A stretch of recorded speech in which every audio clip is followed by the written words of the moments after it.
I could have a stroke on the table. We were baffled. We could not understand why it was now spreading. It was just horrible seeing her like that.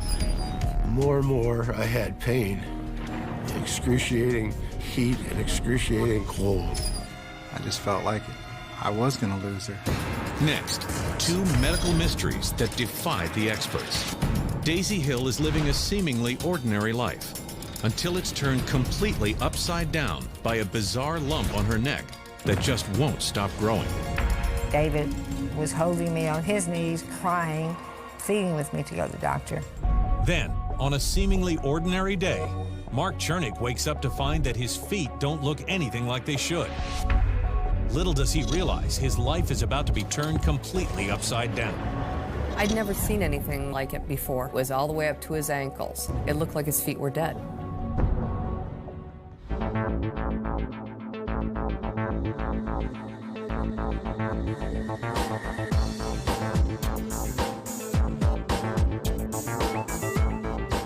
In the winter of 1990, 41-year-old Daisy Hill was focused on one thing: staying in shape.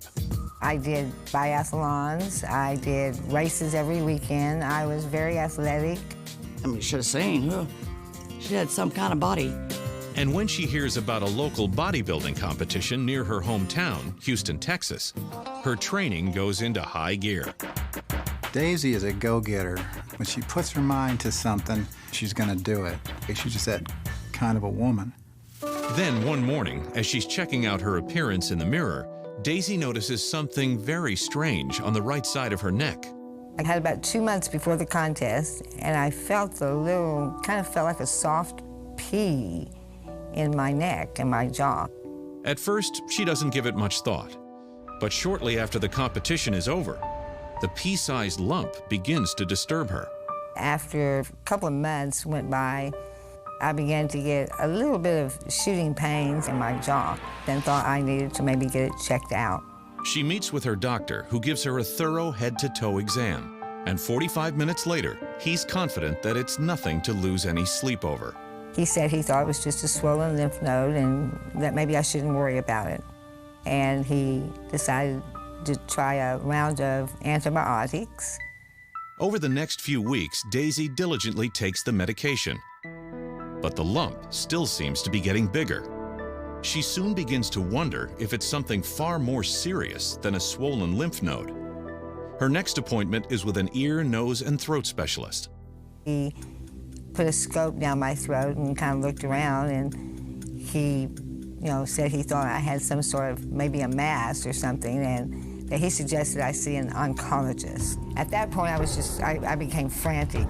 The last thing she had ever imagined was that she might have cancer. Daisy immediately checks in with the oncologist, who quickly allays her fears.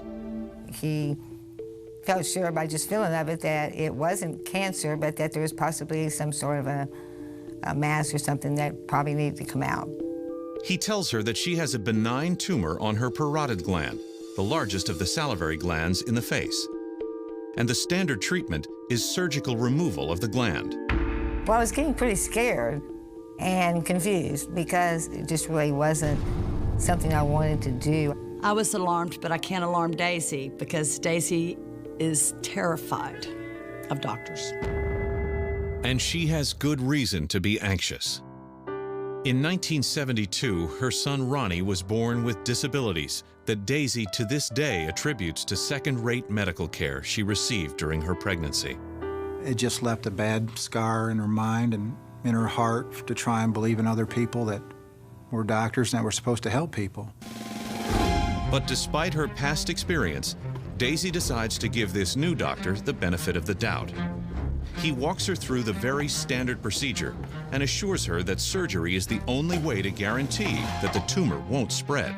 I didn't have a lot of experience with doctors, and I just felt like it was going to be a pretty common procedure. As she's wheeled into the OR, Daisy struggles to keep it together and just keeps telling herself to trust the medical team. 8 hours later, the doctor pronounces the surgery a success. When I come out of the surgery and back in my room, I'm thinking everything's okay because my eyes feel like they're blinking. But the next day, as the nurse is changing her bandages, she instantly comes to a terrifying realization. My lip is drooping, my eye is drooping. This eye is blinking, but this eye is not. In fact, the right side of Daisy's face is totally paralyzed. I was just horrified. I just began to cry. 2001, 43-year-old Mark Chernick was living happily in a small town in western Pennsylvania.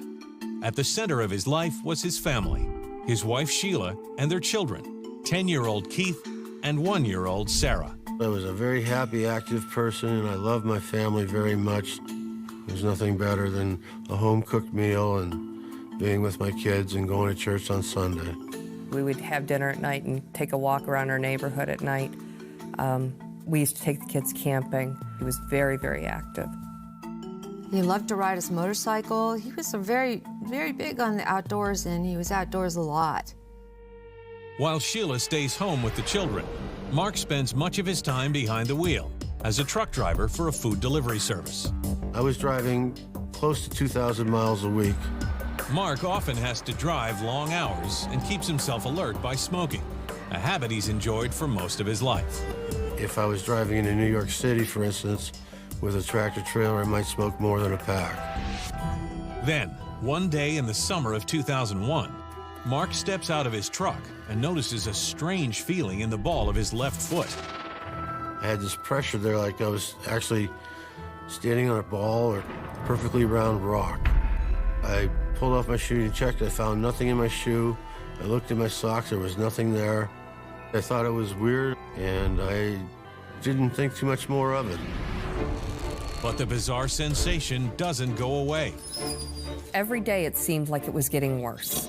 I didn't know what to think. And before long, he begins to feel it in his right foot as well. We were baffled as to why it went from one foot to the other and there was no injury. We could not understand why it was now spreading.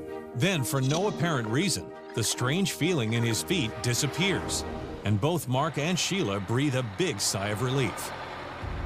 But only days later, while he's making a delivery, a troubling new development emerges. There was a distinct feeling of needles rushing over your skin, or as if you were brushing yourself against a thorn bush, just like walking on real fine razors. Mark struggles to make it through the rest of his route, and by the time he's done, his feet are throbbing in pain. The second he gets home, he rips off his shoes and is met with a shocking sight.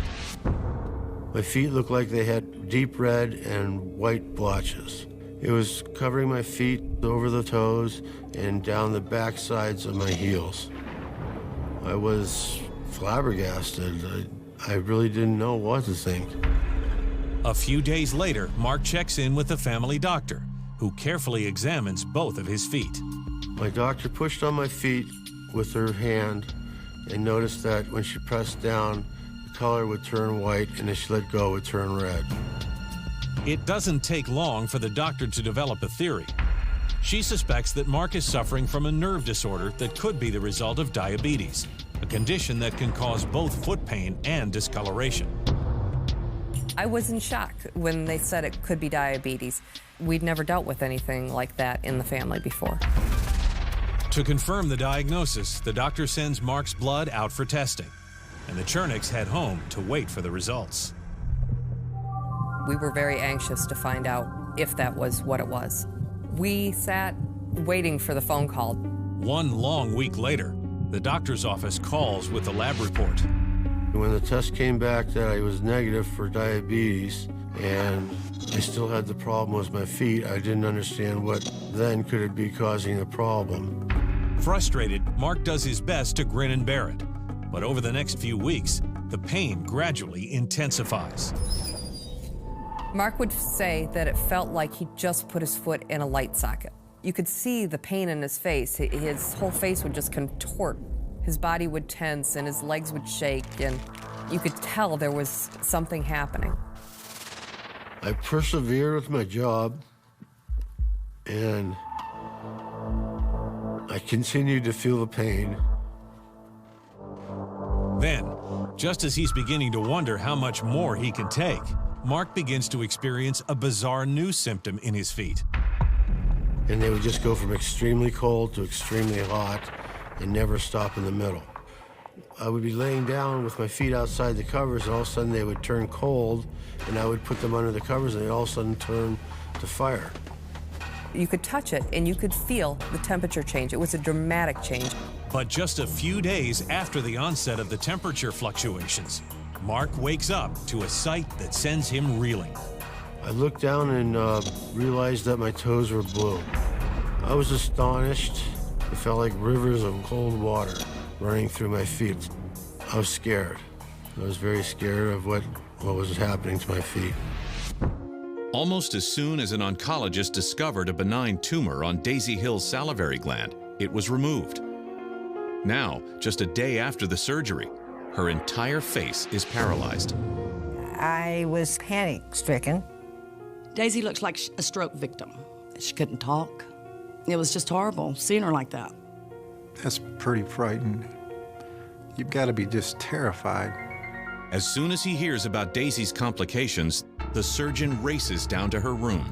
He quickly explains that in some cases, surgery on the salivary gland can damage the facial nerves. But he assures her that in time, the nerves will heal. The doctor said the paralysis should go away in a few months. In the meantime, the simplest tasks become a huge challenge for her.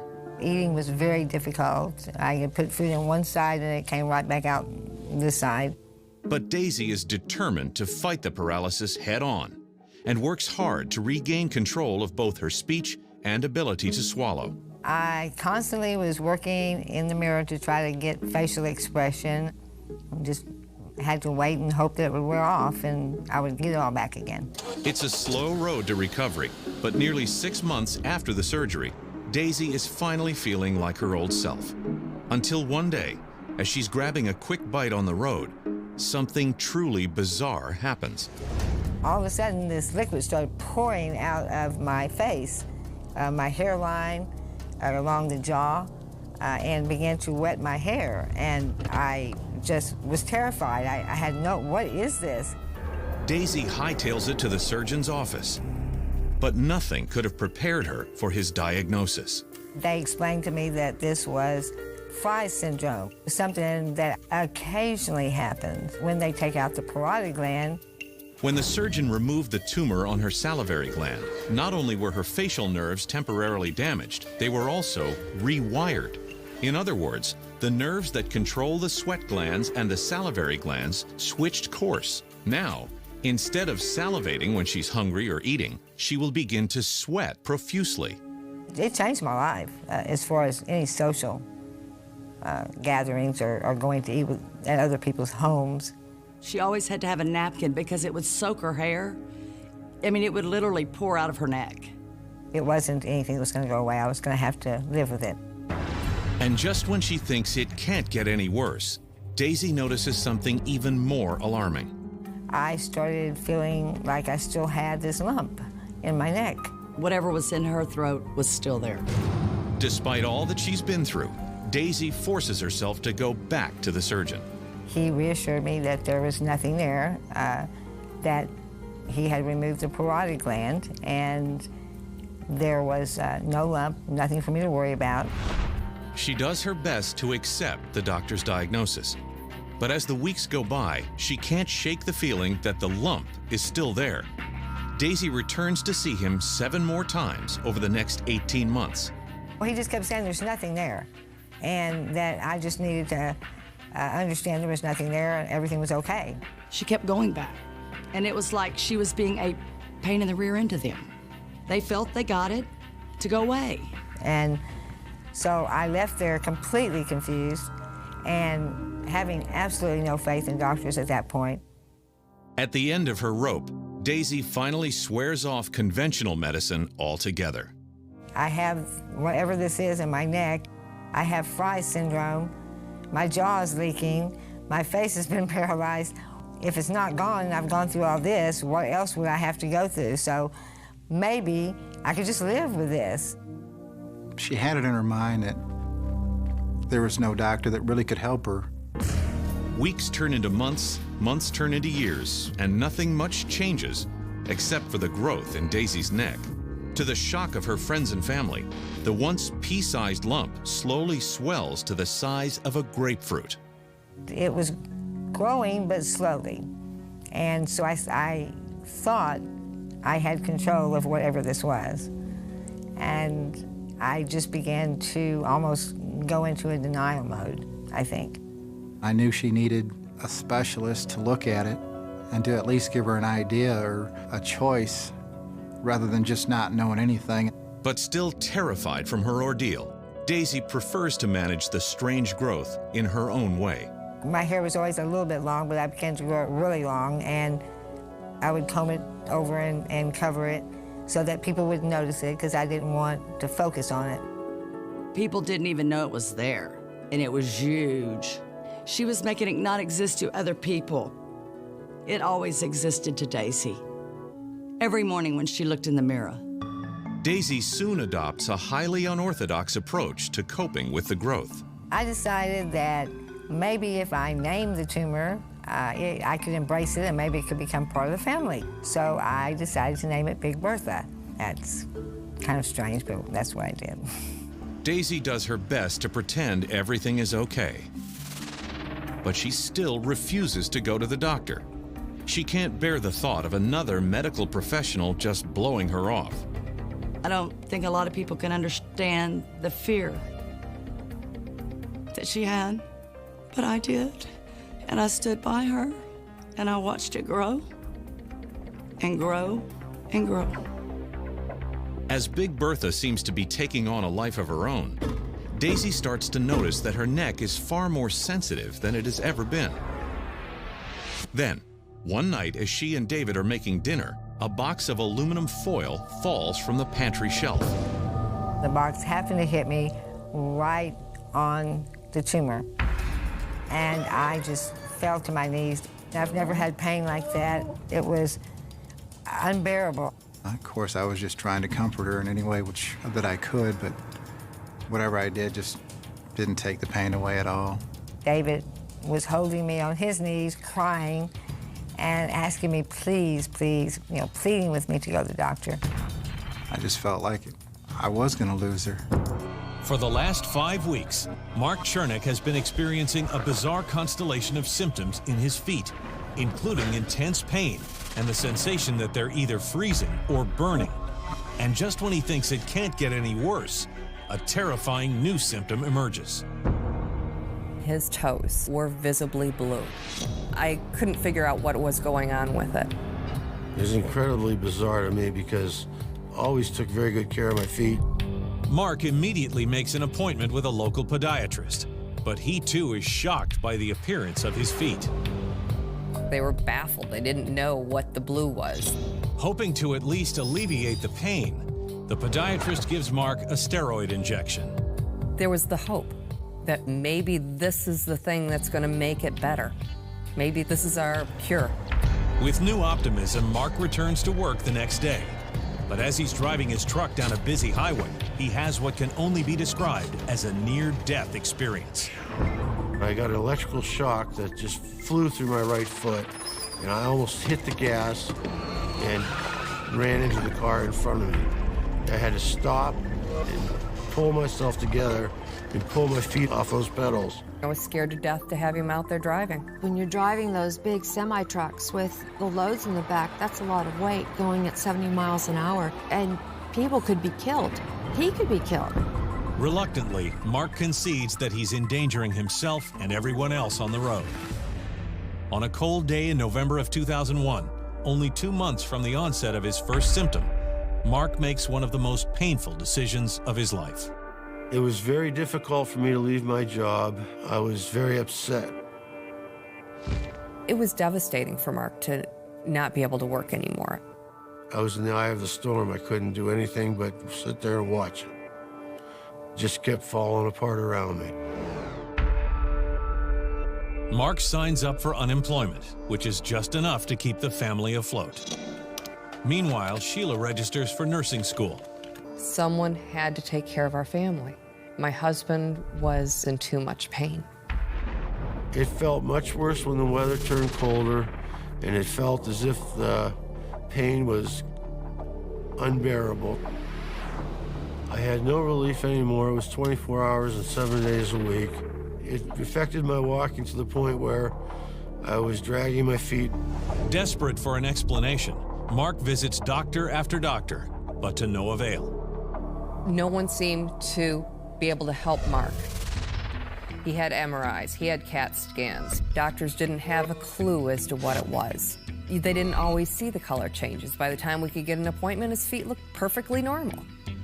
I was desperate for answers because half the people I met thought I was crazy. They basically said, we don't know what it is, take the pain medication, stay off your feet, elevate your feet, do whatever you can that makes it feel better. And while each new doctor prescribes various pain medications, nothing seems to ease the relentless agony. We tried everything.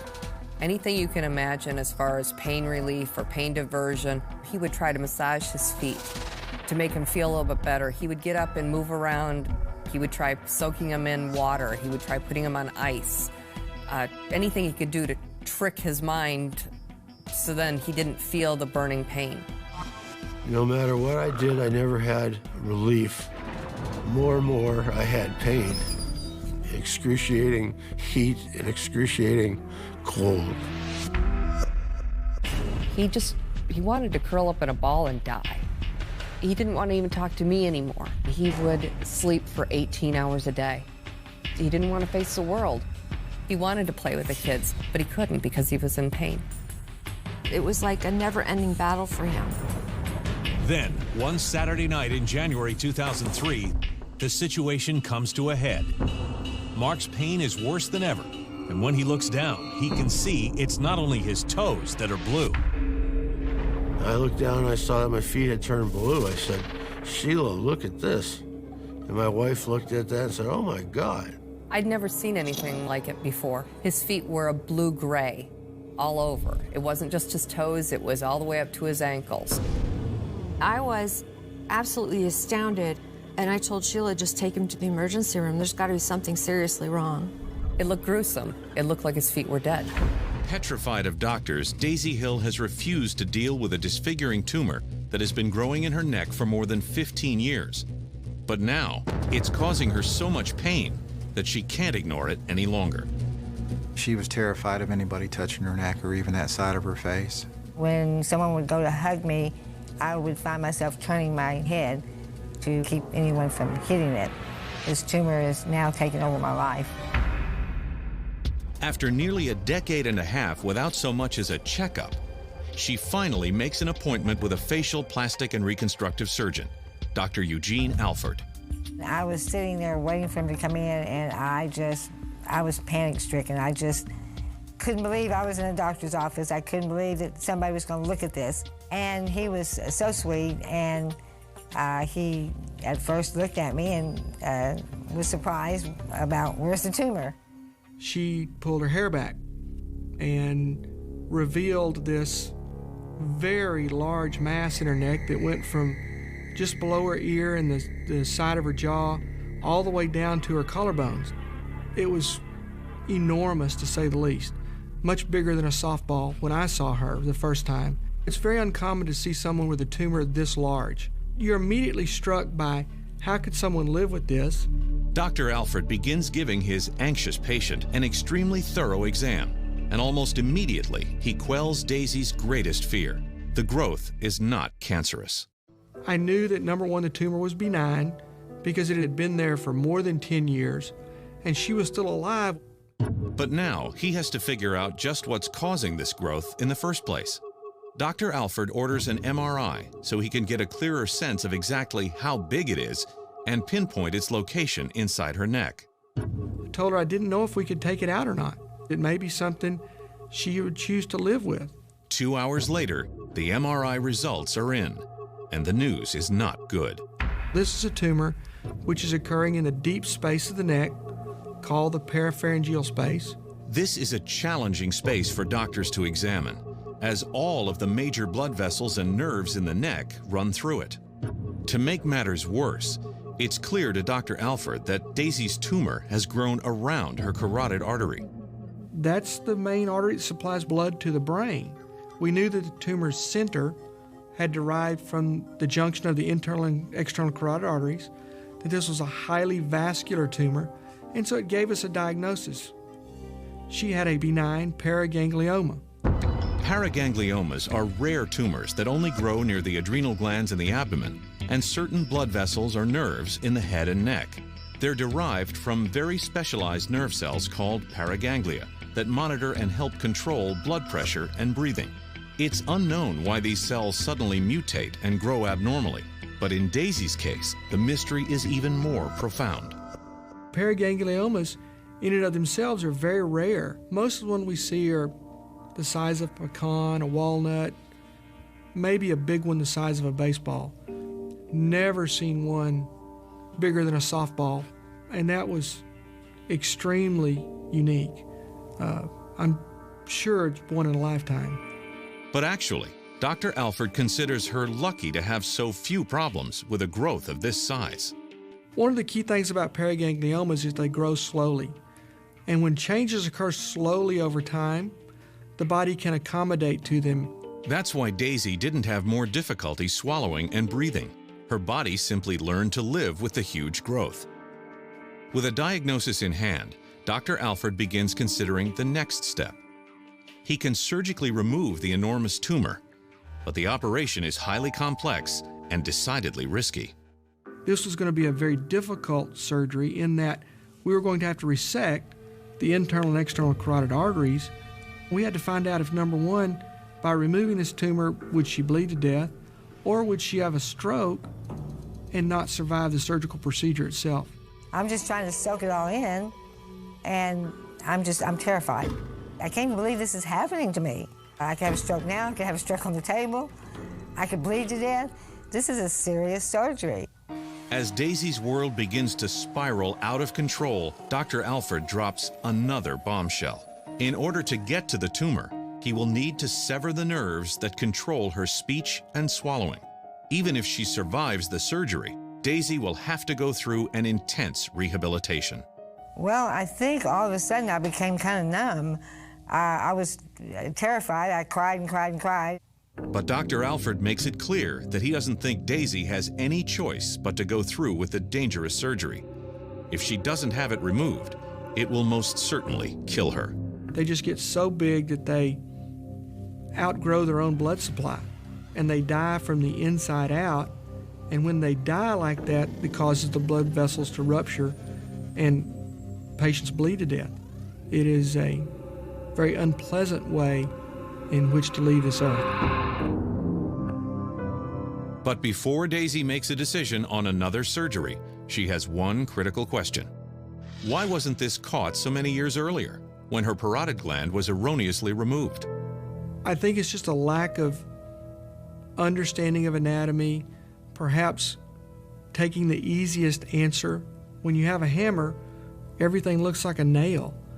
And apparently this other physician had a hammer, but didn't have the other tools you really need to make the right diagnosis. Deep down inside, I really wasn't sure that she was going to go for it. We had her right there at the edge, but we just knew we couldn't push her over it. I wanted to run away, just leave. I didn't want to do it, but Dr. Alford said it had to be done. She really didn't have a choice. It was sort of like, okay, how long do I live with this ticking time bomb before it kills me? For the last 2 years, Mark Chernek's toes have been bizarrely discolored and have left him in excruciating pain. But now, both of his feet have turned completely blue. I was very upset and afraid. In the emergency room, the on-call doctor performs a meticulous exam. She's never seen anything like Mark's blue feet before. Suspecting a circulation problem, she checks his blood flow very carefully. His blood pressure was great. Pulses were fine. His heart was fine. Everything seemed to be fine. Baffled, the doctor gives Mark a narcotic for the pain and discharges him just 2 hours later. We had so many questions that weren't being answered. We were devastated that we could not get a name for this problem that he was having. Over the next year, Mark takes daily doses of prescription narcotics, but he continues to suffer from severe and chronic pain. I felt that I was going to have to live with this for the rest of my life, and I would be in total misery from this day on. He never smiled. He didn't laugh anymore. He didn't even enjoy life anymore. What happens when he can't walk anymore? You have visions of pushing my husband around in the wheelchair. It's a scary thought.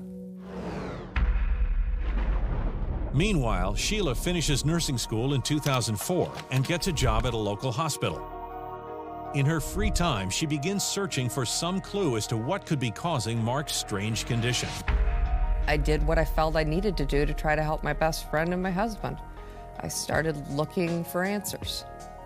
I would type in different phrases, trying to come up with answers for what it might possibly be. The bluish hue, or the temperature changes, or pain, or pins and needles.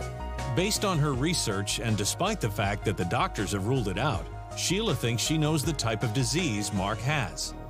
The symptoms that he was having seemed to relate themselves to a circulatory disease. As a next step, she contacts Hillcrest Hospital, a well-regarded research facility 3 hours away in Cleveland, and makes an appointment with vascular surgeon Dr. Anthony Rizzo. I could see the frustration in Mark's face. You know, not only did he want relief from the pain that he's been experiencing for the last 5 years, he wanted to know what was wrong with him. He used his fingers and his hands to touch my feet, to feel for the pulses. No one had ever done that. His pulses behind the knee were normal. His pulses in his upper extremities were normal as well, whereas his pulses in his feet were diminished. Just by my examination, I suspected that Mark had a serious blood flow issue to his feet. Dr. Rizzo decides to perform a specialized test to take a closer look at the arteries in Mark's legs.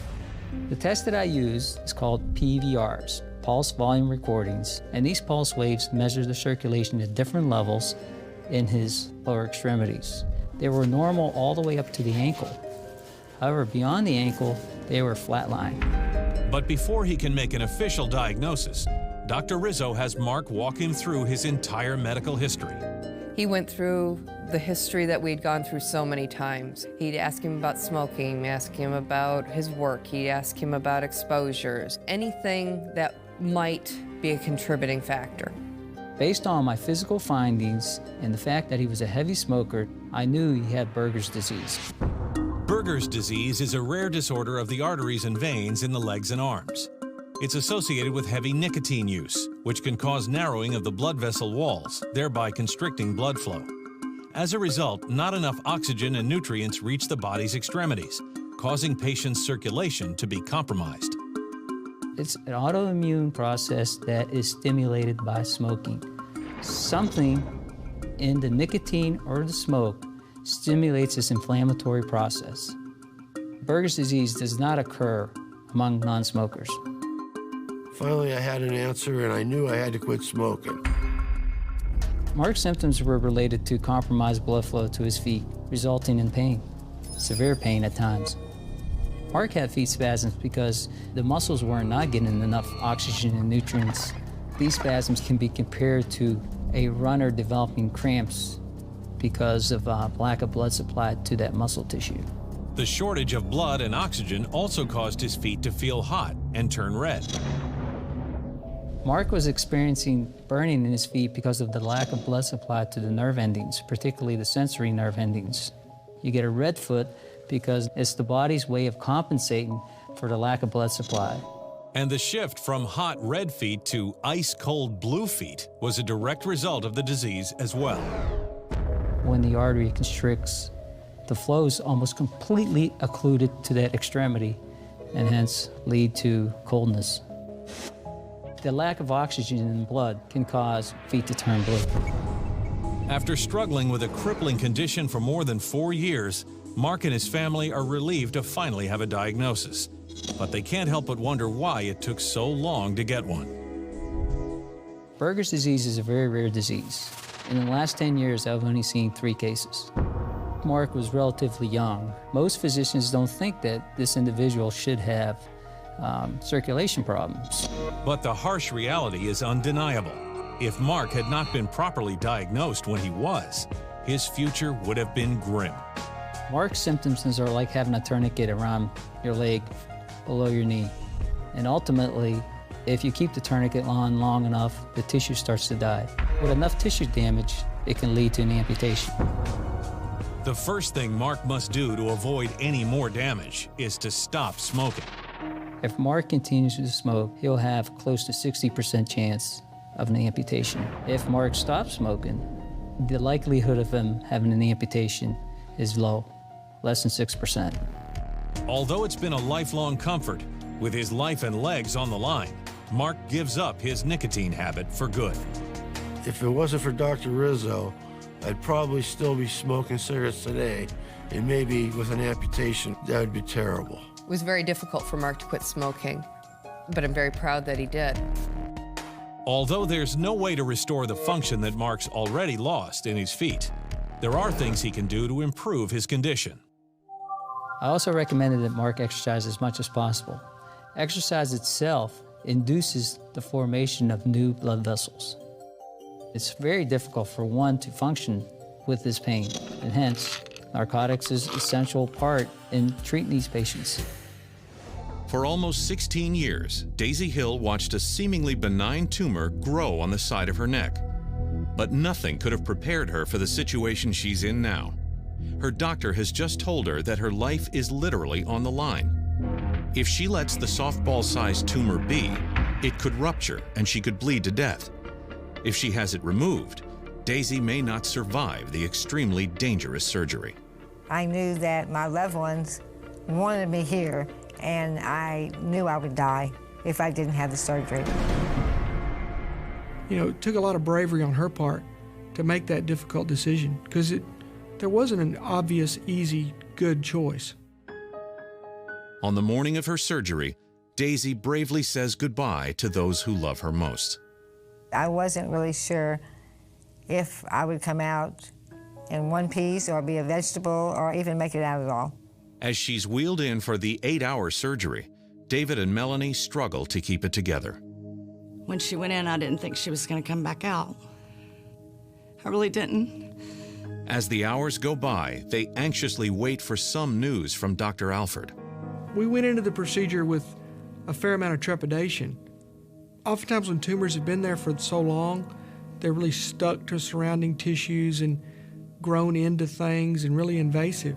But Dr. Alford's tumor removal is going like a textbook case. There was very little blood loss during her surgery. That allowed Dr. Reardon and I to control the carotid artery at the base of the skull, then dissect out the external carotid artery and remove the tumor in one piece. It was spectacular. It was a lot of fun. Dr. Alford closes Daisy up 4 hours sooner than he expected and heads out to give David and Melanie the good news. The best part was there'd been no stroke, no vascular compromise, no brain damage, and we really anticipated she would be just fine. The moment I woke up, the pain was gone. It was just unbelievable. I asked Dr. Alford, where's the pain? I have no pain. And I said, because the tumor is gone, and that's the way it should be. That's the way it's supposed to be. And we knew she was on her way to feeling much, much better. While the surgery was a success, it did cause permanent damage to the nerves that control Daisy's ability to swallow. Today, just 17 months later, she can swallow some soft foods, but she relies on shakes packed with nutrients to help maintain a healthy diet. I can get my vitamins and minerals that way, and that's what I drink every day of my life. Daisy learned so much over the course of her 15-year ordeal. But if there's one thing the experience has taught her, it's the importance of sticking to your guns, even when no one takes you seriously. If you think something's wrong and you're not happy with the doctor that you have, then just go to someone that you can't be happy with, because there are some out there that are very good. Life without Big Bertha now is wonderful. I don't miss her. I think about her a lot, and I look at some of the pictures and I just can't believe it's gone. Today, Mark is much better. He has learned how to control his symptoms. I think if he continues to do this, he will continue to improve and hopefully be without pain one day. We're looking forward to a healthier and happier future. I try to ride a bike for exercise now. I push myself to walk. I feel now that I am strong enough to carry on with my life. And I will eventually get back to work. I will not let this conquer me. I have a will to live for my family, my children, and mainly just to beat this damn disease.